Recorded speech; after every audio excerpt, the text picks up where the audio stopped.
Welcome back to my YouTube channel. So जैसा कि आप सभी लोगों ने देख ही लिया होगा, today we will be discussing the causative usage of verb make. Now what is a causative verb?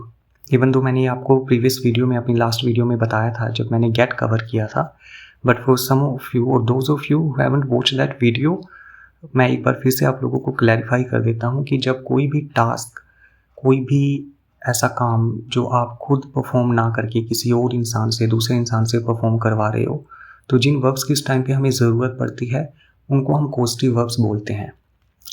And now suppose कि जिससे आप काम करवाना चाहते हो उसको आप मना के वो काम करवा रहे हो, उसको कन्वेंस करके, उसके साथ नेगोशिएट करके उससे आप काम करवा रहे हो, तो हम गेट का यूज़ करते हैं, which I had discussed at quite a length in my previous video. अगर आपने वो नहीं देखी है, please do check it out, it's available on my YouTube channel. But suppose अगर वही इंसान जिससे आप वो काम करवाना चाह रहे हो उसका मन नहीं है, he doesn't want to do it, तो आप उसको फोर्सफुली प्रेशराइज करके अगर कोई काम आप उससे करवाते हो, तब हम मेक का यूज़ करते हैं as a causative verb. कोस्टिव verbs के काफ़ी सारी टाइप्स होते हैं, लेकिन जो 5 मेन टाइप्स हैं वो है गेट, जो हमारा हो चुका है, help, let, have and make, जो कि आज का टॉपिक है। आई एम अज्यूमिंग जितने भी आप लोग इस वीडियो को देख रहे हो कि आपका जो बेसिक टेंस रूल्स है वो सभी क्लियर है पहले से, क्योंकि उनकी हमें बहुत ज़रूरत पड़ने वाली है जब हम टेंसेस को चेंज करेंगे, क्योंकि जो आपका बेसिक टेंस रूल्स है वही इसमें अप्लाई होने वाला है। So the core structure that you have to keep in mind is this: subject, subject यहाँ पे कौन है?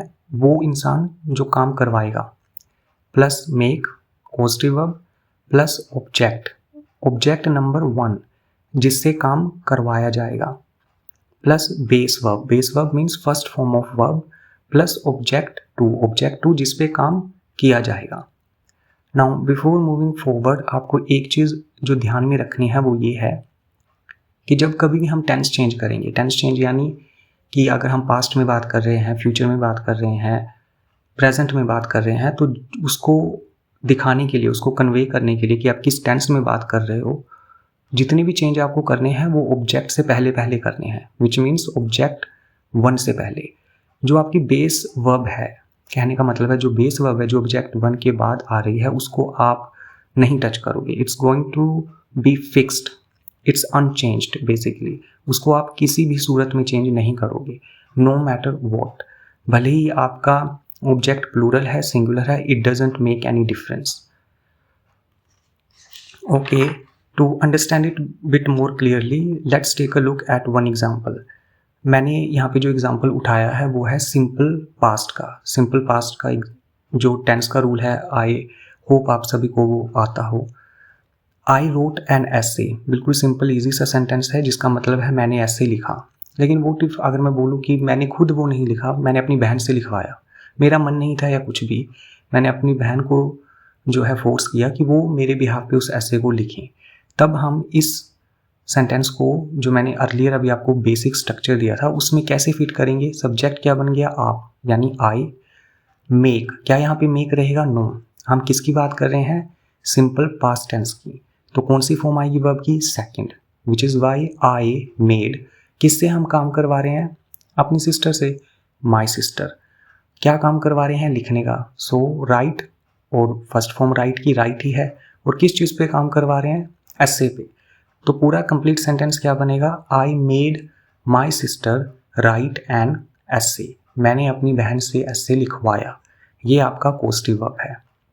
लेकिन जैसा मैंने पहले भी आपको बोला था कि जब आप मेक का यूज़ करोगे वो ऑटोमेटिकली एक चीज़ इंडिकेट करेगा कि आपने सामने वाले से फोर्स करके, फोर्सफुली उससे वो काम करवाया है, ना कि उसको कन्वेंस करके वो काम करवाया है। अगर इसी का हमें नेगेटिव बनाना हो तो अगेन सिंपल पास्ट का जो नेगेटिव रूल है वो हम इसमें अप्लाई कर देंगे, तो सेंटेंस बन जाएगा I did not make my sister write an essay. इसके कुछ और एग्जाम्पल्स एक बार हम देखते हैं। दे मेड हिम रिजाइन, किसका एग्जाम्पल है आपका? सिंपल पास्ट टेंस का। She is making me do the dishes, ये किसका एग्जाम्पल है? प्रेजेंट कंटिन्यूअस का। The teacher will make us rewrite this essay, future का एग्जाम्पल है आपका। Rohan could make me clean his room, we have to make them suffer for what they did. She was trying to make me realize my mistake. The teacher tries hard to make us understand each concept. Or they had made us hop from one shop to another. If you look carefully, you will notice one pattern emerging across all these sentences. जो अभी मैंने आपके सामने बोले कि भले ही आप present में बात करो, फ्यूचर में बात करो, पास्ट में बात करो, मोडाल वर्ब में बात करो, जो भी चेंज हो रहा है वो कहाँ पे है? ऑब्जेक्ट वन से पहले. अगर आप देखोगे ऑब्जेक्ट वन के बाद जो बेस वर्ब है वो सब में फर्स्ट फॉर्म ही रही है, जो मैंने पहले आपको बोली थी कि उसको आप चेंज नहीं करोगे. और आप देख भी सकते हो जितने भी सेंटेंसेस मैंने अभी तक आपके सामने लिखे हैं वो सभी में आपका जो बेसिक टेंस का रूल्स है वही यहाँ पे लग रहा है. तो आप कोई भी टेंस में जब भी कॉजेटिव वर्ब की बात करोगे तो जो बेसिक टेंस के रूल्स हैं उन्हीं का काम आने वाला है. इन्हीं सबको अगर आपको नेगेटिव में कन्वर्ट करना है तो जो इनके नेगेटिव के रूल्स है वो हम अप्लाई कर देंगे. For example, they did not make him resign, she is not making me do the dishes, the teacher will not make us rewrite an essay, Rohan could not make me clean his room, we do not have to make them suffer for what they did, she was not trying to make me realize my mistake, the teacher does not try hard to make us understand each concept, or they had not made us hop from one shop to another.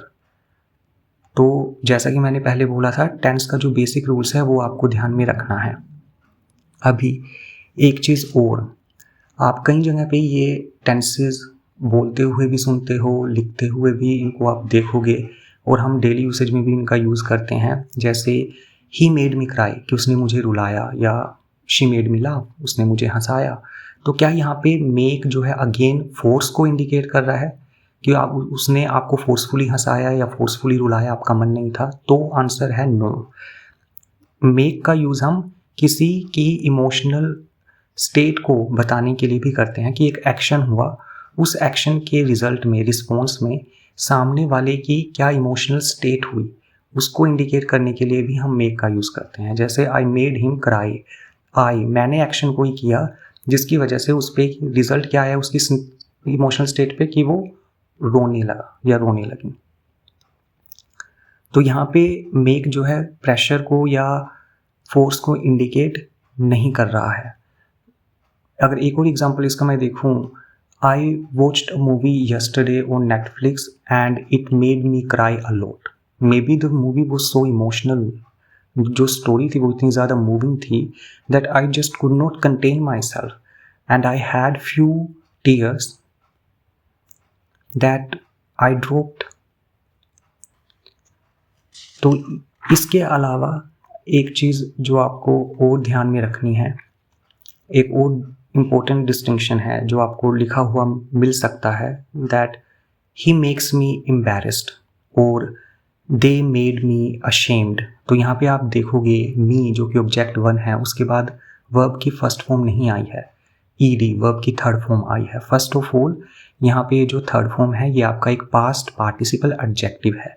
यहाँ पे ये किसी action की तरह काम नहीं कर रहा है बल्कि एक इमोशनल स्टेट को रिप्रेजेंट कर रहा है. इसके अलावा अगर आप इसको डीपली समझना हो, it simply means he made me feel ashamed. तो इंग्लिश ने क्या किया, जो फील जो कि फर्स्ट फॉर्म है वर्ब की, अगेन वही सेम स्ट्रक्चर आपका पहले वाला, उसको वहाँ से एलिमिनेट कर दिया, रिमूव कर दिया और सिर्फ अशेम्ड वहाँ पे रख दिया. तो कंफ्यूज होने की ज़रूरत नहीं है अगर कोई ऐसा स्ट्रक्चर आपको देखने को मिलता है, क्योंकि यहाँ पे जो वर्ब की थर्ड फॉर्म है its past participle adjective. Note कोई एक्शन नहीं है, वो कोई डायनामिक एक्शन नहीं है जो हो रहा है. तो ये थी आपके कॉजेटिव वर्ब्स की सेकंड वीडियो जिसमें हमने मेक को डिस्कस किया. आई होप आपको समझ में आया हो. And now it is your turn to form sentences using make. I have this short exercise prepared for you guys. So all you have to do is convert these sentences into causative sentences. Just keep in mind the basic tense rules while converting, okay? And drop your answers in the comment section below. So that's all for today. And if you like this video, please do give it a thumbs up and subscribe to my YouTube channel for more such content.